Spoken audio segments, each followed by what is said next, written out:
ஒருத்தர் பின் ஒருத்தர் போகணுன்ற ஒரு முடிவு பொறுமை இருந்ததுன்னா என்னைக்காவது டிராபிக் ஜாம் ஆகுமா? ஆகாது. நீங்க ஆள் இல்லாத ரயில் பாதை இருக்குல்ல, அது பார்த்துக்கிறீங்களா? அது வந்து இவ்வளோ பெரிய ராடு பார்த்துருக்கீங்களா? நீங்க இனிமேல் அதை கடக்கும் போது தயவு செஞ்சு பாருங்க, அத்தனை பெரிய ராடு நடுவில் வளைஞ்சிருக்கும். அது வளைச்சது யாரு? நம்ம வண்டி எடுத்து போயிட்டு சைடா போய் அது ஏன் போடுறான்? ட்ரெயின் வரப்போகுதுன்றது போறான். ஒரு 2 நிமிஷம் பொறுக்க முடியல, அது உள்ள போய் மாட்டி.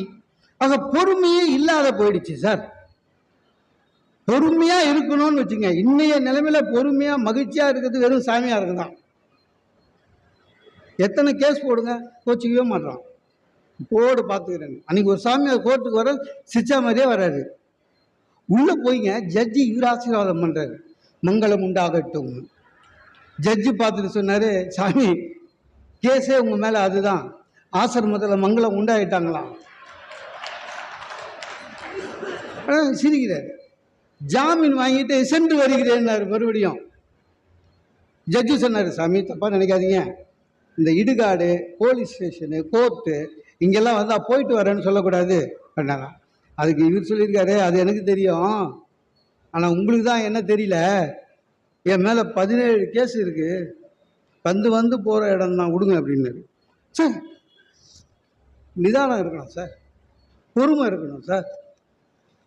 யாராவது நம்ம வள்ளுவர் என்ன சொல்றாரு, யாராவது உன்னை இழந்தா கூட பரவாயில்ல பொறுமையா இருன்றாரு. எப்படி முடியும்? முடியணும். நான் அதை அனுபவத்தில் பார்த்துருக்கேன் சார். எங்க ஆபீஸ்ல சில்வர் ஜூப்ளிக்கு எல்லா அரேஞ்ச்மெண்ட்டும் பிரம்மாண்டமா அரேஞ்ச்மெண்ட். என்ன பண்ணிட்டாரு ஜிஎம், நீ வந்து சீஃப் கெஸ்ட் டெல்லியிலேருந்து வந்தார், அவரை ரிசீவ் பண்ணு, ஹோட்டலில் போடு அப்படின்னாரு. ரைட்டுண்ணா. அடுத்த நாள் ஃபங்க்ஷன் அன்னைக்கு கார் பார்க்கிங் நீ இன்சார்ஜ். ஓகே. இல்லை என்ன ஆயிடுச்சுங்க, எல்லாரை விட எனக்கு தான் வேதனை அதிகம். நமக்குன்னு சொல்லி வச்ச மாதிரி வர சீஃப் கெஸ்ட் நைட்டு 2 மணி ஃப்ளைட்டில் வரான். ஏர்போர்ட்டில் போய் காத்துன்னு இருந்தேன். 2 மணிக்கு வந்தான். ஒரு 5 ஸ்டார் ஹோட்டலில் போட்டேன். தேங்காய் எண்ணெய் கிடைக்குமாண்ணா, 2 மணிக்கு வெளில போய் தேங்காய் எண்ணெய் வாங்கி கொடுத்தேன். நான் ஃபில்டர் காஃபி தான் குடிப்பேன், இந்த ஹோட்டலில் கிடைக்காத ஃபில்டர் காஃபி. நான் கொலைப்படாதீங்க சார், 5 மணிக்குன்னு வீட்டில் போயிட்டு ஒய்ஃபை எழுப்பி 5 மணிக்கு ஃபில்டர் காஃபி எடுத்துகிட்டு வந்து போய் கொடுத்தேன். அவ்வளோ வேலை செஞ்சேன். அடுத்த நாள் கார் பார்க்கிங். இந்த எந்த இடத்துலையும் பெண்களுக்கு வந்து எப்பவுமே ஒரு மரியாதை கூடுதல். ஃபங்க்ஷன்னா கூட எங்கள் ஆஃபீஸ் லேடிஸுக்கெல்லாம் பாருங்க, நல்ல ஒரு வேலை கிடையாது, பல பட்டு போடுவேன். ஆஃபீஸ் செலவுலேயே பூ வாங்கியிருக்கோம், தலை ஃபுல்லாக பூ வச்சுருக்கோம், எல்லாம் ஆஃபீஸ் செலவு. அவங்க செய்கிற ஒரே வேலை என்ன தெரியுமா சார்? சீஃப் கெஸ்ட் வரும்போது குத்துவலை கேத்து வரல, அதுக்கு அந்த மெழுகுவத்தி எதுவுமே கொடுக்க பாருங்க, அவ்வளோதான். எல்லா ஃபோட்டோலையும் அதுதான். என்ன பிரச்சனை ஆயிடுச்சு, நான் கார் பார்க்கிங்கில் வெந்து வேகாம நொந்து நூலாகி போனேன். எல்லாமே முடிஞ்ச பிறகு ஆல்பத்தை பார்த்த எம்டி என்ன பண்ணிட்டாரு, நான் ஃபங்க்ஷன் அன்னைக்கு லீவுன்னு நினச்சிருக்கிறாரு. கூப்பிட்டு திட்டாருங்க எல்லாரும். ஃபங்க்ஷன் அன்னைக்கு நீங்கள் லீவ் போடுறது எப்படி சார் நியாயம்? நாங்கள்லாம் லூஸா ஊடுறாரு. அவருக்கு தெரியல, அவமானம் போச்சு. ஆனால் அந்த நேரத்தில் நம்ம எதுவும் பண்ண முடியாது. ஆனால் நம்ம நிலைமை தெரியும். நான் வெளியில் வந்த பிறகு ஜிஎம் போய் சொல்லியிருக்காரு, சார் இருந்துட்டு அந்த ஆள் தான் ஜாஸ்தி வேலை செஞ்சான், விஐபியை கூட்டணும் தான், கார் பார்க்கிங்லேருந்து தான், அதனாலேயே வந்து எந்த ஃபோட்டோலேயும் அவர் இல்லைன்னு. நம்ப மாட்டீங்க. பொறுமை காத்ததன் விளைவாக அந்த எம்டி மறுபடியும் கூப்பிட்டு, எம்டி என்கிட்ட சாரி கேட்டது மட்டும் இல்லை, ஒரு இன்க்ரிமெண்ட்டுக்கு தூக்கி கொடுத்தாரு. பொறுமை என்பது உண்மையிலேயே உங்களுக்கு யாராவது திட்டினா கூட சரி, உங்களுக்கு பணம் கண்டிப்பாக பணம் வரும் சார். பொறுமையாக இருக்கணும் சார், எல்லாத்துக்கும் கோச்சிக்க முடியாது. அதுவும் 20-24 வயசில், 25-30 வயசில் நம்மளுக்கு கல்யாணம் ஆகுது வச்சுங்க. அப்போல்லாம் நம்ம எவ்வளோ ரத்த சூடு, பொறுமை கிடையாது, டீனேஜ், எல்லாத்துக்கும் கோபம் வரும். கோவப்படக்கூடாது. நம்ம நிறைய பேர் கோவப்படுறதில்லை. இப்போ எனக்கு கல்யாணம் ஆச்சுங்க,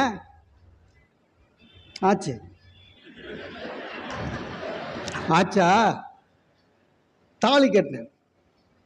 தாலி கட்டிட்டு அப்படி திரும்புகிறேன். எங்கள் மாமனார் அவர் ஃப்ரெண்டுக்கிட்ட சொல்கிறாரு, அப்பா ஒரு பாரத்தை இறக்கிட்டேன்னாரு. எனக்கு சுரு கோபம் வந்தது. அப்போ 25 வருஷமாக இருந்தாலும் பொண்ணு வளர்க்கலை.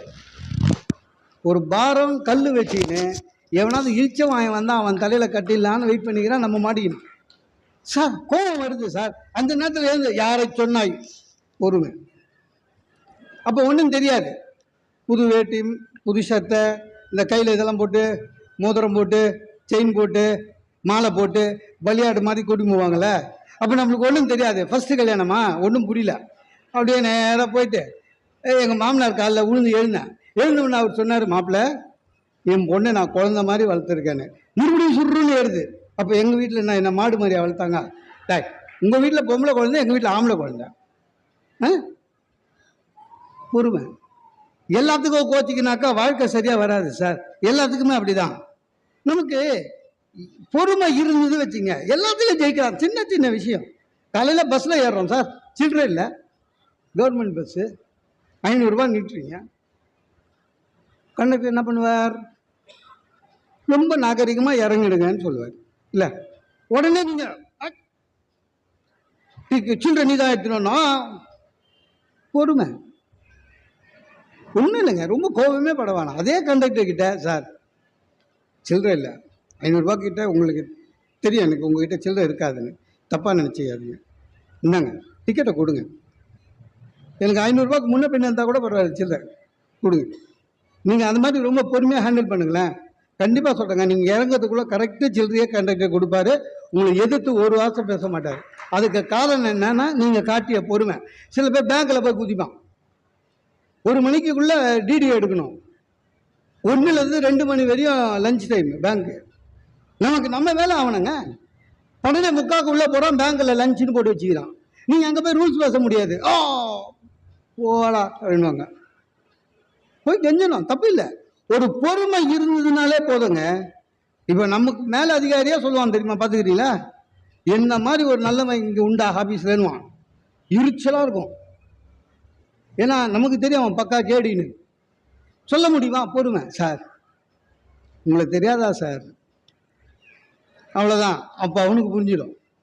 மகாகவி பாரதி சொல்கிறான், யோகம் யாகம்லாம் வேற, ஊருக்கு உழைப்பது யோகம், நலம் ஓங்கிடுமாறு பணி செய்தல் யாகம், போருக்கு நின்றிடும் போதும் மனம் பொங்கல் இல்லாத அமைதி மெஞ்ஞானம்.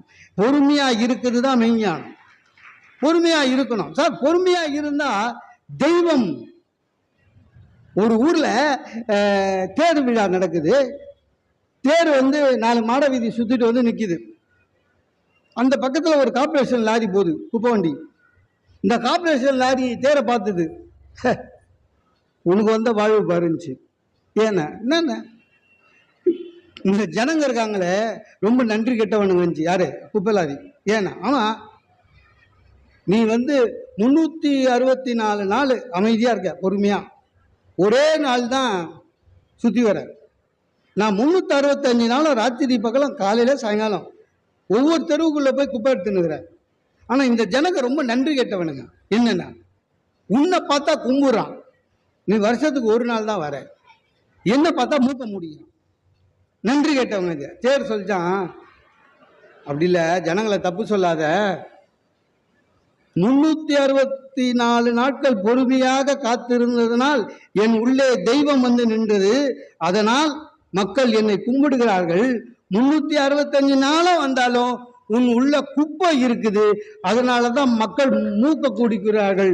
பொறுமை காலுங்கள், தெய்வம் உங்களிடம் குடிபுகும். பொறுமை இல்லைன்னா குப்பை தான். பொறுமை வேணும் சார். நிறைய பேருக்கு பொறுமை கிடையாது.